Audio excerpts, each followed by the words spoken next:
warm welcome and greetings from Malaysia to dear audience. Here we are again with another professional masterclass with an eminent speaker, an international speaker, an expert in this area. Let me introduce Dr. Chris Sotiropoulos from Australia, Melbourne, Australia. Indeed, it's a great pleasure, sir, to welcome you. Dr. Chris Sotiropoulos has extensive expertise in global commercialization of innovative education, social enterprises, healthcare, renewable energy, and technology. He is also a commercial lawyer, having advised, uh, negotiated, and structured businesses that have expanded globally and signed deals with Fortune 500 companies. Wow. He has taught at entrepreneurship and MBA programs focusing on innovation, corporate strategy, and venture development at universities and executive programs. He is a frequent international speaker at forums in Europe, USA, India, Asia, Africa, and Oceania. The themes include law, negotiation, agriculture, artificial intelligence, education for emerging nations, youth and women empowerment, peace building, and nation capabilities development. He serves on private and public governing boards and charities in several countries. He was awarded as Ambassador for Peace by Universal Peace Federation for his peace building activities in Africa. He is also the current president of Rotary Melbourne, the first and the largest Rotary Club in Australia and the Pacific.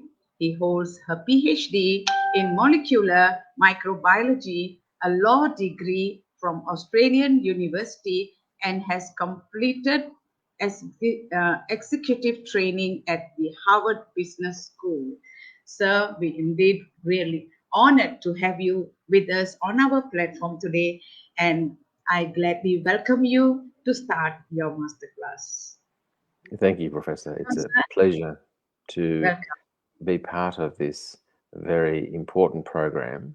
And I was watching and reading the objectives, and the objectives quite succinctly capture Thank you. the learning that we all have in life. Thank you. Yes, thank you, sir. I am so blessed to have to know you and to have you on this platform. It's just like a dream came true.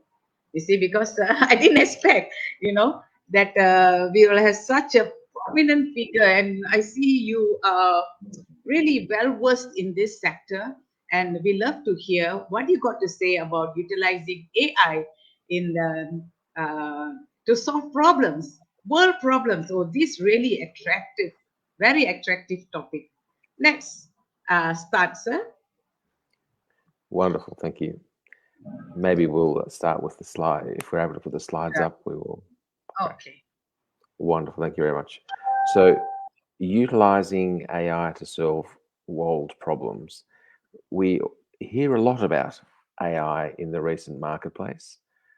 I speak with people around the world, whether they are in San Francisco, Beijing, Singapore, Kuala Lumpur, Samoa, even London, and I ask them, what is your understanding of AI? And they all say, yes, it's very important, but I have no idea what it is, and I'm not sure how it's going to work, but we're all a little bit scared as well of AI. So, what I would like to explore today is how AI should be looked at with a slightly different lens, with a different mindset, where AI is there to serve us rather than us to be fearful of AI. So I will move to my next slide. The current perception may be captured by some of the images here. Certainly the younger generation on the top left are very excited about AI and how that will help drive their yearning for social media experiences, shopping experiences, lifestyle experiences. We see from other sectors, such as the agricultural sector, the prospect of managing crops. We see at the bottom center prospect for managing the environment, including the marine environment. And there's a very humorous picture there of a crab with a camera looking at assessing marine environments. Then, of course, there's the metaverse model, which was tried, perhaps not successfully, by the Meta Group, where they believe that part of our role as an evolved species is to have a presence online and maybe a little bit more beyond mere a presence, but part of our life to be online. That hasn't worked out because the human model is quite strong, and evolution over a year or two is not something we're seeing. So I think the pragmatic approach is the approach that will win. Now, AI is able to capture data from various sources, absolutely, through connectivity mechanisms such as APIs.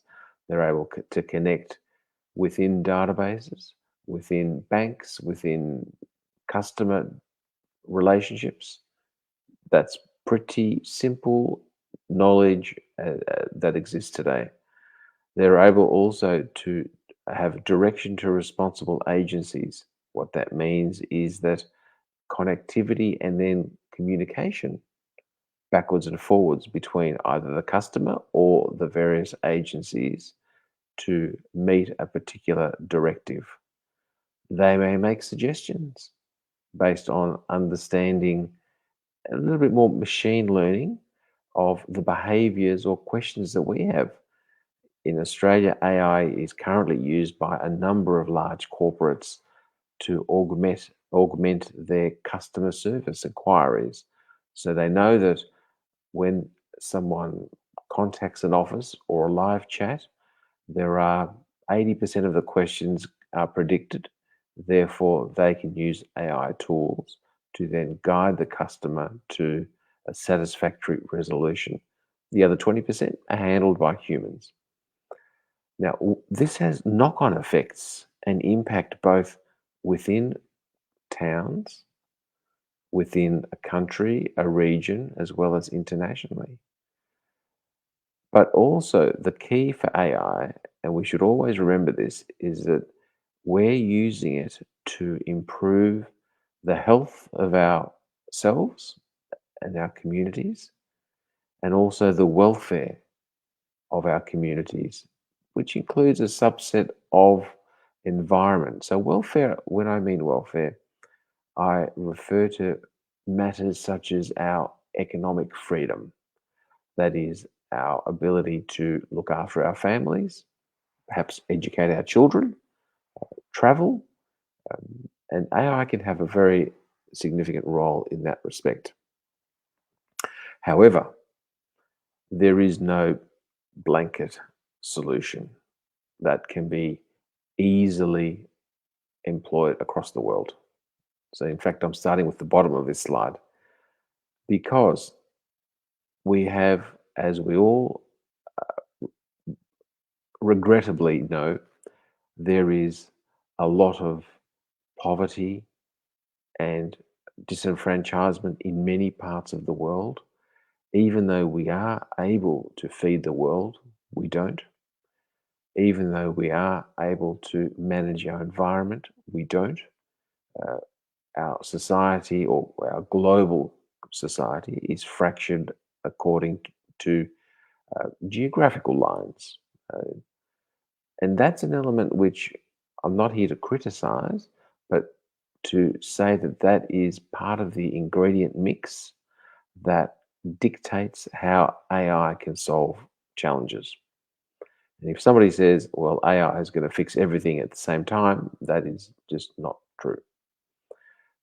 Because we've seen that in other aspects of our life in the last several generations, and it has not worked. So we know that there are differences in developing versus developed worlds and how those two groups manage disasters very differently. We know there are political groupings, the BRICS, the West, the sanctioned countries, democracies, even autocracies, monarchies, dictatorships, the United Nations, which plays a role but is also stifled in many respects, yet is a respected body which is important to be there. And even in the last couple of weeks, we've seen the African change of relationships and blocks being formed. So these blocks or political groupings are extremely important in how the design of AI can solve challenges. So rather than saying, well, because it can't blanket as an umbrella be used to solve a problem tomorrow, therefore AI is useless, not at all. We use AI in conjunction with other elements, including political groupings, to facilitate change and development in our societies. So, as I've said at the bottom here, the reality is there is never one pathway. There has not been a pathway uh, that touches every human being equally. There is never a lineal time frame across a particular challenge. And we'll make reference to that here. And so these are important concepts which you never hear about in the mainstream media, you never even hear about in the MBA schools because people still haven't figured out that in order to get these practices, you have to manage within these fractures that we have across our planet. So, for example, the model that we have to look at is we've had health emergencies. That's a great opportunity for AI to solve uh, enormous challenges, which we will have moving forward. There will be other pandemics. There is absolutely no reason to believe that that will not be the case. We are moving populations more so than ever before through travel, and there's different levels of hygiene, there's different environmental factors, there's different immune uh, protection factors. And we saw through COVID some unprecedented cooperation in certain parts of the world, in certain political groupings, yet in other groupings, that was not the case. So that's why I've called that the tier two. Now, economics and disasters, I've classified as tier one. Now, why have I called that tier one? Because money is a significant driver on this planet, and the people behind it, the Wall Streets, and Frankfurt and London, City of London, have developed very, very robust systems in the last 50 years, and they improve all the time, irrespective of financial crashes. They are attuned to the millisecond for capturing events that occur around the world. So, for example, we saw conflicts, well, we see, regrettably, continuing conflicts in Ukraine and Russia, now the Middle East, and Africa as well. So that has had a significant impact on the energy sourcing for the Europeans, for example, as they have shut down relationships with gas from Russia. We've seen the West and how it continues to sanction China, and then also the West, how it continues to sanction Iran and North Korea. Now, I've called that tier two because how that impacts with AI is still a little bit unknown. Yet, the essential elements of our society, which I would call energy and finance, is managed well. Therefore, AI will be able to be adopted in those areas very quickly. But because my background is in the healthcare space, I believe there are very strong touch points which can be leveraged to solve reduction of what we saw during the pandemic, recent pandemic, to even predict it and manage it a lot earlier. So the challenge here is that AI will not operate on its own. It will need to be interconnected. So, for example, in the health space, the various stakeholders include NGOs, charities. We saw the United Nations, World Health Organization, Center for Disease Control in the US, medical research institutes, health ministries, government, and others. They can work interconnectedly with AI technology and human intelligence in order to come up with ways to mitigate what may be coming in the future.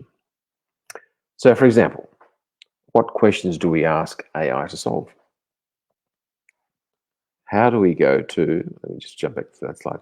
How do we go to early detection patterns in parallel? So, for example, how AI can do that is that it can connect data which says, in this particular village in Africa, for some reason, we've noticed 5 people who've got these conditions. We're also noticing 2 people in Italy with it. We're noticing 1 in China, maybe 10 in Australia. Why is that the case? Let's ask the question, is this a pattern?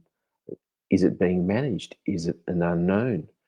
Let's aggregate that piece of data. Now, at the moment, that data does not speak to itself, but to speak to the other groups around the world. Not at all. Now, of course, remember what we said at the outset. The political groupings will play a role as to where the data flows up and is analyzed. But for the purpose of this example, let's just say that there are early detection patterns. Now, whilst the AI system is detecting the pattern at that same time, on that same day, it can be sending out assessments, little robots to assess which research groups around the world are looking at these conditions. Is it a skin rash? Is it a throat issue? Is it an intestinal problem, inflammation?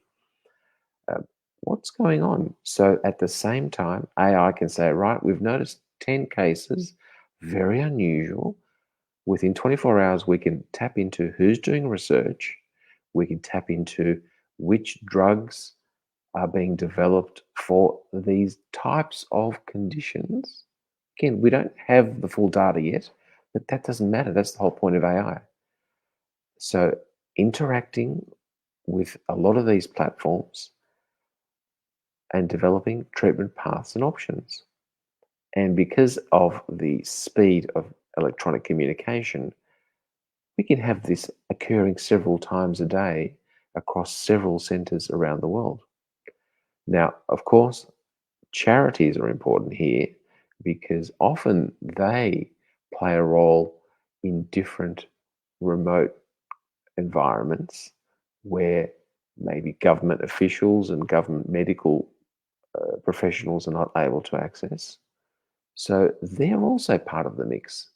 They often fund treatment options. I know through many charities involved in malaria management, they'll fund nets or treatment options or vaccines. Plus, you need the government for access as well and the logistics providers. So AI can say, okay, we're seeing in a particular part of the world a ramping up of people with these infections. Can we speak to the people who control the aeroplanes, the medical supplies, the non medical equipment? Can we speak to those who are manufacturing these pieces of equipment and treatment materials to say, can you please put aside some equipment? It'll be collected in 3 days because it's going to head off to a particular part of the world next week. AI can do that. It doesn't happen at the moment, but AI has the beautiful promise that it can do that. Now, I'm quite conservative in that I see AI as a tool. Just as you've got in the image here, this tradesperson who's got their tool belt, you can see hammer, scissors, screwdrivers, etc., clippers, but the person is holding a drill, which let's call that the AI equivalent, with the uh, chargeable batteries and the latest technology. So again, it's part of the tool, but the important element for the past 7,000 years in our society is the human. Let's not in any way try to distinguish or walk away from that, because we are the ones who should always be the drivers here. And by having that mindset, we reduce the fear that a lot of us have. And I'm constantly amazed at people who I thought were resilient, very fearful of AI might do this, AI might do that. If we control it and treat it merely as a tool,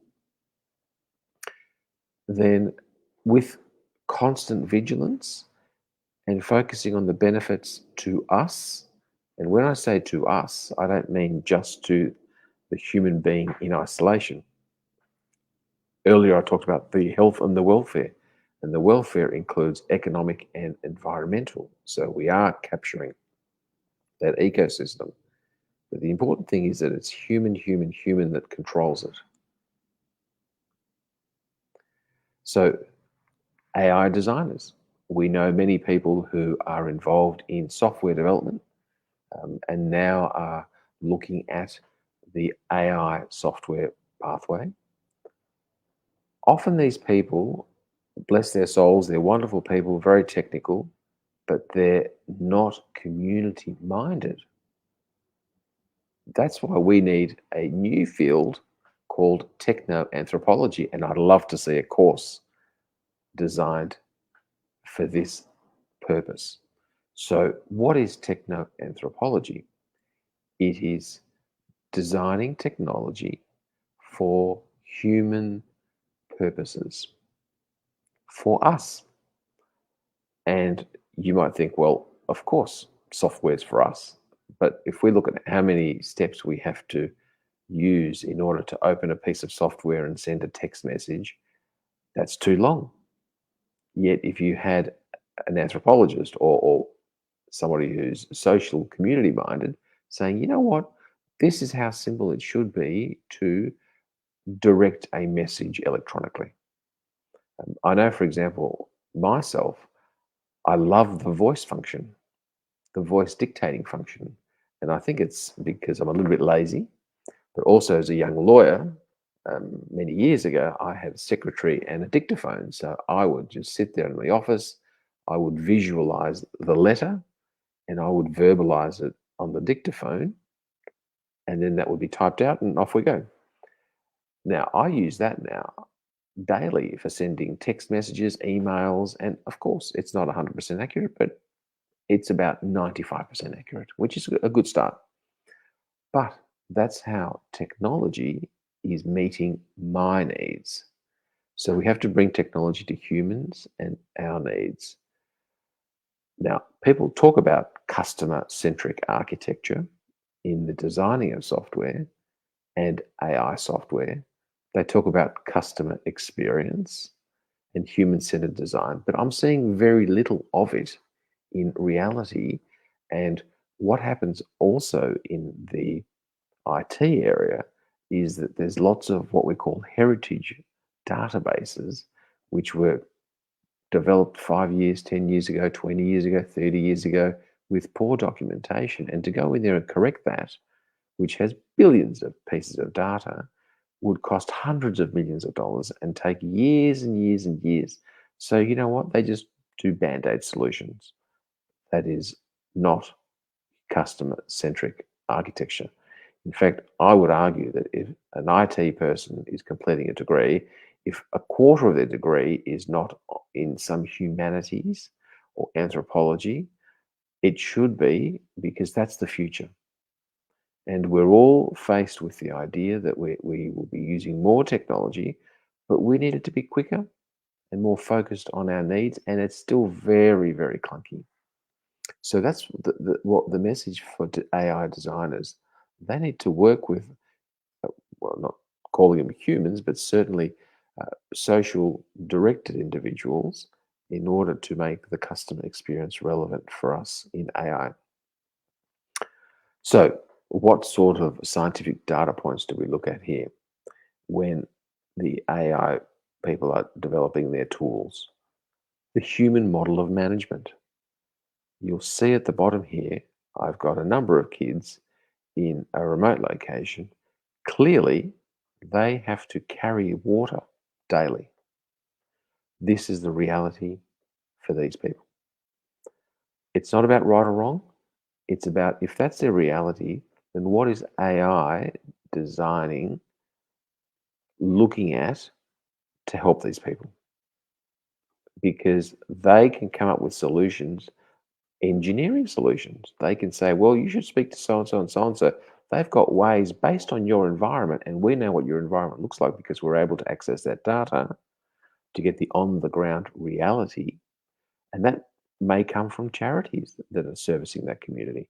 It might come from individuals within that community that provide that information. That's very important. But remember what we said at the beginning, this has to be managed through the realities of institutional pathways. You can't get to certain African countries if you're a Western country. You have to be a Russian or you have to be Chinese because that's how relationships are formed. So that the AI needs to be configured in order to capture those political groupings, or what I call in this presentation, silos. And you can't assume that just because there's an issue to be managed in China, someone from the US is going to pop in and do it, or an issue to be managed in Russia, someone from the US is going to pop in and do it. It's not going to happen. So that is very important in the scientific data points. And the people who are designing AI have no idea because they don't live in these communities and they don't have people around them saying, you know what, you've designed this inappropriately. Now, I'm not being negative. I am actually being positive because I'm outlining what the elements are that need to be captured as part of leveraging the AI.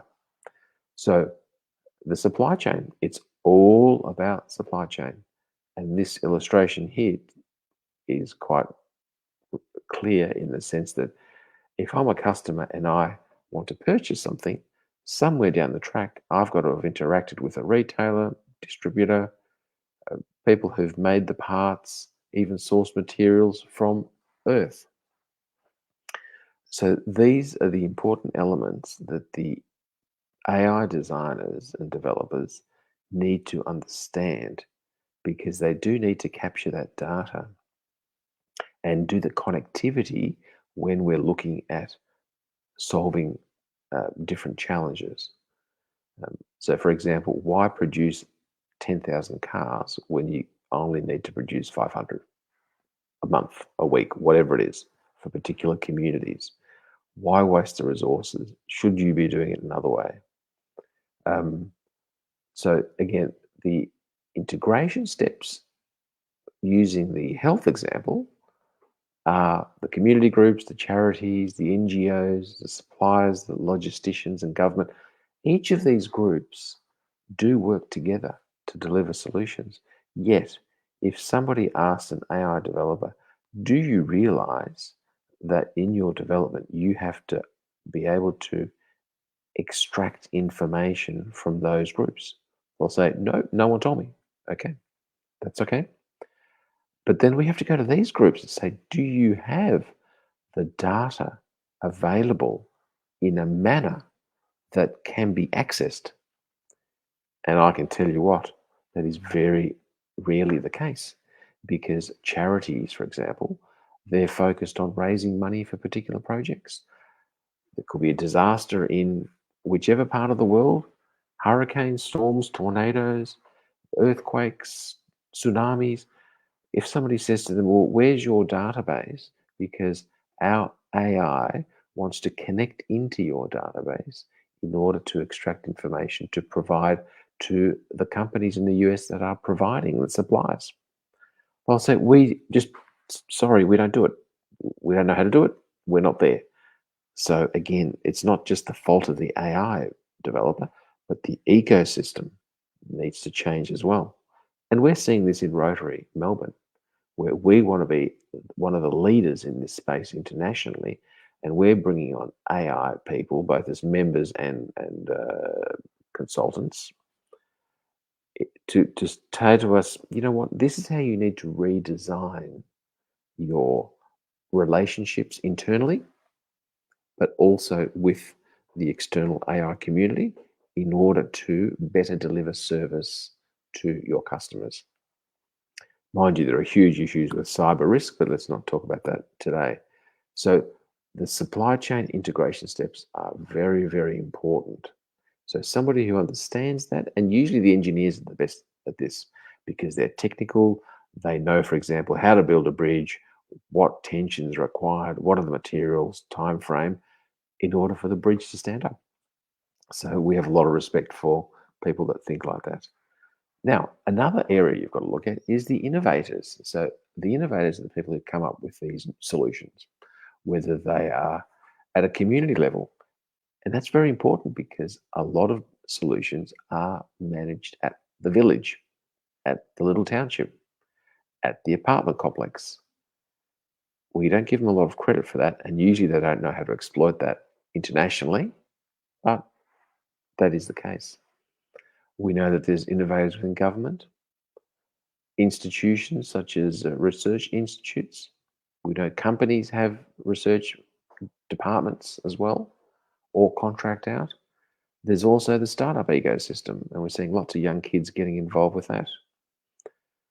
So that needs to be integrated into AI, and then AI is to inform them about applications across the world. Why is that? Because when you're developing a product, you need to understand what your unmet market need is, what the customer needs.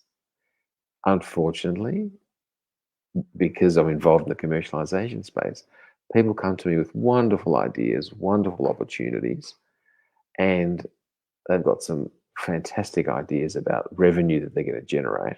But when you've asked them, well, have you spoken to end customers?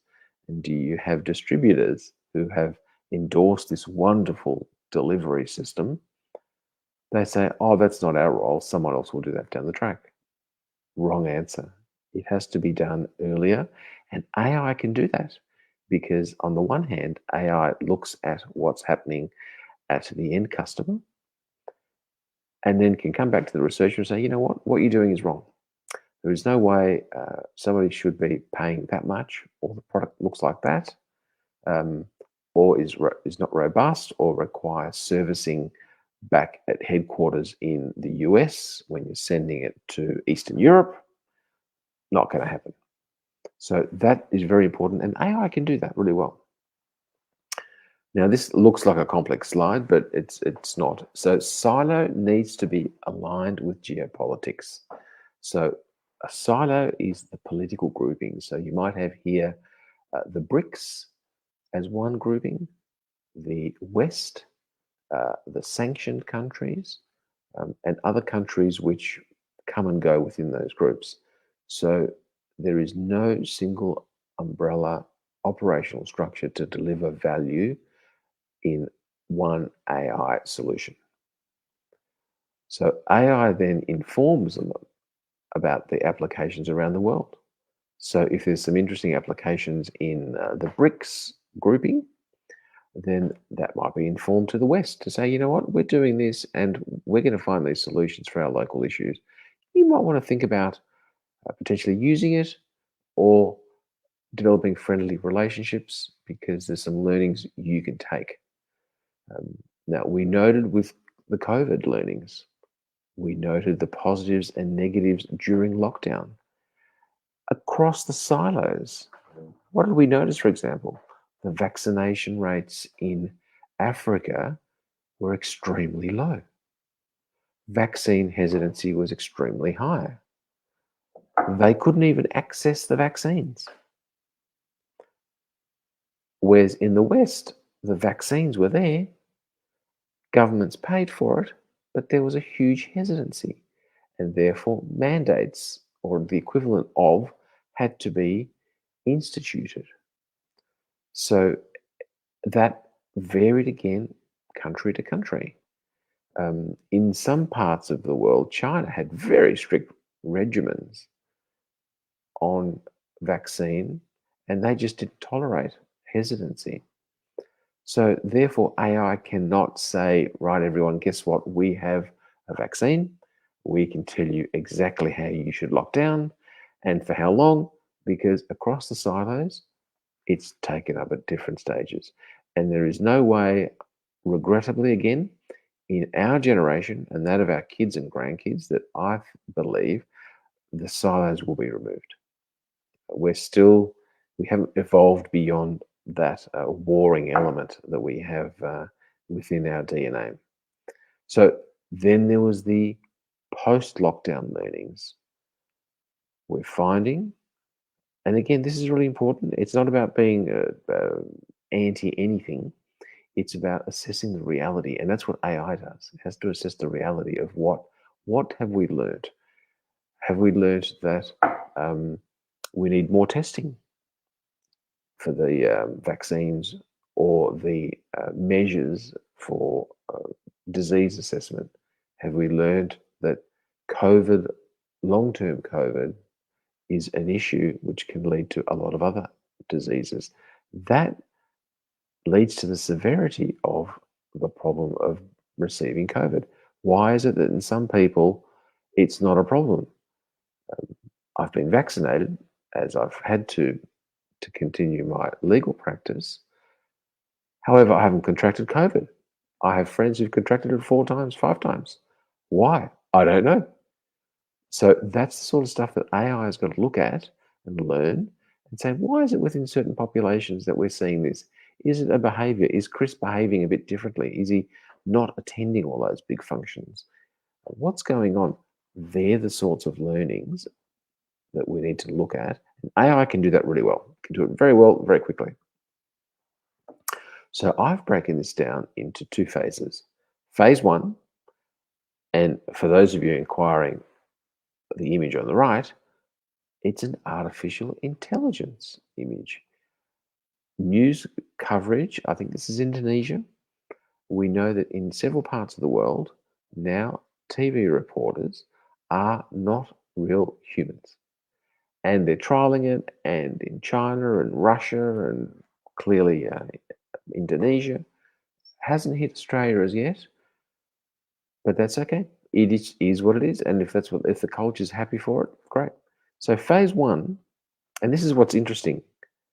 Phase one is about we have existing problems in our society: climate, health, inequity, um, etc., etc.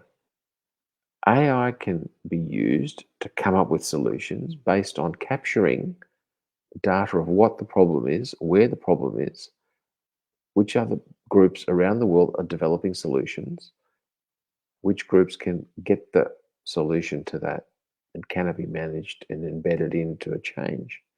That's phase one. Now, phase two is the interesting one because that's the one everyone's really concerned about.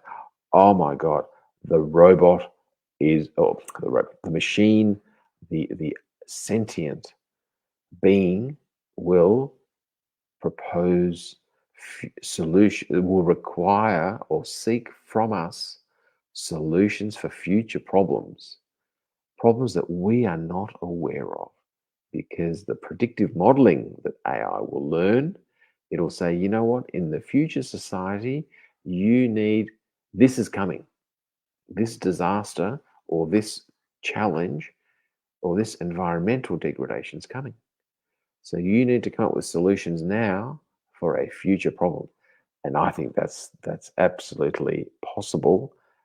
Perhaps a little bit terrifying unless we do what we talked about earlier in the masterclass.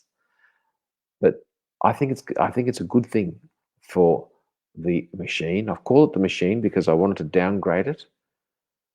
The machine is proposing to us that we need to come up, think of solutions for future problems. And employing techno anthropology is the way, I believe, to safely capture learnings from around the world and help solve these challenges. So, questions with that is, do we believe in the machine's proposition? The machine might say, I think there's too many people in the world. We need to remove two-thirds. Well, I don't think we're going to believe in that. Um, so some of the things clearly we're going to challenge, but other things might be, well, particular islands in the Pacific will be obliterated. They'll be underwater in 40 years because, et cetera, et cetera. What are we going to do about it? What systems do we have in place? Now, if it's a yes, do we believe positively that the machine's proposition is um, helpful? Then we move back to the institutions again, that we want to be part of the solution design, whether it's the research institutes, the companies, the government, the international institutions, the access to third party groups, as well as coalface people in the community to come up with a design and to work collaboratively within the silo because that's the geopolitical reality. But you know what? We don't know what happens with those silos down the track. So in the beginning, we're talking about operating within the silo. So, for example, why do I keep going about silos? Well, let's just say there was a problem in North Korea. Would Australia jump in and help? No. Let's just say there was a problem in Australia. Would the North Koreans jump in and help? No. So therefore, it operates within silo, but it can also operate within across a silo with support and endorsement, but also what I call seepage. It's a little bit like a water leak. When you see something across the road, it's really interesting. You think, "Oh, that's great." You know what? I don't formally want to deal with them, but I'm going to start learning from that. So we can get AI systems operating across silos on a seepage model. Um, so I'm very confident that this is very possible in the future. So AI to bridge the divide. Oops. Okay. So current error is that the innovators are not looking at the end customer. So there's between the assumption of the innovator and the product developers in the marketplace, there's a gap. And we've seen this certainly in engineering, in even in wind turbines, where those turbines cannot be recycled. We will find that in future solar panels that are developed in 5, 10, 15 years will have a recycling element. At the moment, they haven't. So the inventor driven perception is wrong. And therefore, that impacts the customer purchasing because the customer says, I'm not going to buy it. And also, there's no understanding of what we call a switch factor. Why will I go from one solution or the current practice to a solution? Why would I do that? Am I seeing enough benefit? Is it a cost issue? What if it's going to cost me more? Why would I bother? Well, we have this issue in Australia with the electric vehicle cars, where we're told we must do that. It's the right thing to do. But then people who've got diesel cars say, hang on a second, but my car works perfectly well. Um, why would I throw that effectively in the bin, in the tip? Why would I do that and buy a vehicle that requires minerals and aluminium and rubber to be extracted from the earth when what I've got will work perfectly well for the next 10, 15 years? So that's what we call the switch factor. And in healthcare, the switch factor is why would I go from drug A to drug B when drug A is fine, drug B is unknown and potentially more expensive, maybe with less side effects, but more expensive. And at the moment, the economics are important for me. So that's really a challenge which we see all the time. And AI can bridge that divide by saying to the innovators, you know what? These are the properties and characteristics that you must have in your product design. Now, let's just say, what happens if you get that right? Well, the financial community will love you. They will come in with lots of money. Governments will say, oh, fantastic. Please, we're going to open the doors to make sure your solutions are used. So when money comes in and opens that entire field, and we saw that with the green transitioning, where I still think we're at infancy between battery, solar, wind, and geothermal. We're at infancy, but when we get that right, there will be a huge spike in finance and also in embedding of technology and behaviors, both within those silos and also across silos. So, conclusion is that technoanthropology is the way. AI and humans enable each other. I think it's a collaborative environment, a little bit like a toolkit. At the moment, we're in the problem to solution phase, but the next exciting phase, which will come when, I don't know, the solution to future problem, that's when we'll have some fascinating discussions about how we interact both within the silo and across the silo, and maybe even break the silos, I don't know, but also impact on our environment in a very positive way.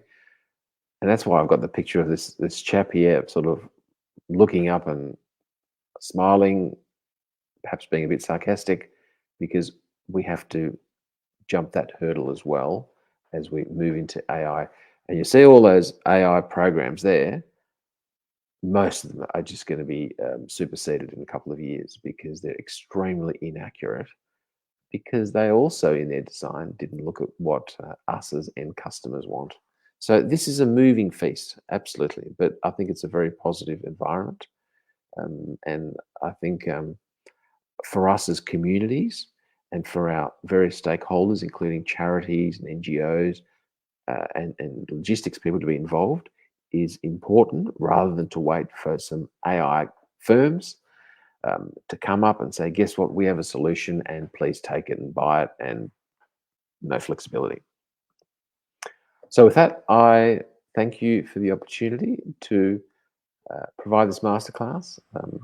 More than happy to assist any inquiries, and again, congratulate Professor Marla for a wonderful initiative. Thank you. Thank you, sir. Thank you. Thank you, Dr. Chris. Thank you for this incredible session. And I think I will ask the questions. And if the audience have any questions, they will put in the chat, in the comment box later. Okay. And I will forward to you. Of Yeah. course. So I just want to ask you these few questions because I think you are the right person to answer. Yeah. So how reliable is this techno anthropology in solving our daily problem besides using it at work in our day-to-day life, like say if a person needs personal coaching, yeah, and the health sector, can you please share? So, absolutely. So, technoanthropology is a toolkit which is designed to align Uh-huh. what the person who receives the coaching needs Uh-huh. in order to tell the person who's providing it, please deliver these benefits to me. Uh-huh. I'm the sort of person who likes a computer screen or a face to face or a Mhm. video. So that's where technoanthropology provides it bridges the gap between what the customer wants and what is being offered, and it evolves all the time to the customer need. So, as I indicated in my example, I Mhm. love texting, and then all of a sudden I've discovered the voice function, voice to text, and I use that all the time. So that's an example where the technology has linked with my human needs and has taught me something I didn't know by providing a new service, and I've used it. Therefore, I'm more wedded to that relationship now. Ah, okay. Yes. So shall we go to the next question. So I think it's very late for you, but I think I'll finish with one more question. Yeah. So, okay. What are some ethical considerations surrounding the use of AI in military operations and nuclear waste management? Okay. May I Well, repeat? yes. Oh no, no. I've got the question. So the important thing there is that ethics needs to play a role in Yes. military affairs. We've seen the conflicts that are occurring at the moment where there Yes. is a blatant breach of ethics. Unfortunately, when there is a breach, the authorities that have the empowerment to do something are not allowed to empower. So we have to create rules for any new technological innovations, including AI, not to breach the rules that we have in place, because we have ethics in place. We just have to tighten them up and have international enforcement, which at the moment we don't because of the silos. But Yes. I think the fear of where AI can go will lead to um, tightening up. And I'll give you an interesting example: the nuclear situation. We know that at least 8 or 9 countries have nuclear weapons. Surprisingly, there have been no nuclear accidents, and Mm. there has been no. We've been close many times, but there have been no accidents. Now we have to ask the question: why have there been no accidents? It's not because people did like each other. They certainly don't. Some of these countries that are against each other, but the fear of the um, devastation that can occur is the deterrent. So the question here is: we need to have international bodies and and national countries that fear the damage that AI can do. Now, at the moment, we don't have that because we don't have the any sentient AI. But within a few years, if that occurs, we will have to be very careful, because the last thing you want is a sentient switching off power because of some report in the media. Yes. So it will come. It will come. Thank you, Dr. Chris. Really, we had a wonderful session. What a phenomenal and insightful and impactful session we had today. Thank you so much for your time. It's late in Australia, yet you did your masterclass very patiently, and you explained well all the questions we asked you, and we love to have you again in on our platform in future. We'll meet again in our forum, and maybe another masterclass later and another interesting topic. Of course. Thank Thank you you. so much. Thank you. It's my pleasure. Yeah, thank you, sir. Okay. Dear audience, thank you for joining us. I'm very sure that you have benefited from this professional masterclass. Definitely, it is not every time you come by experts in certain areas, like especially like today, AI, related to AI, how it can be utilized to solve our daily problem, the world's problem, not only our personal problems, world problem. So this is really awesome. Thank you so much. Till we meet again in next masterclass next week. And after this, we have Sustainable Development Goal number 8 on decent work and economic growth. Join us shortly. Thank you. And let me take a screenshot of you, Dr. Chris. Thank you.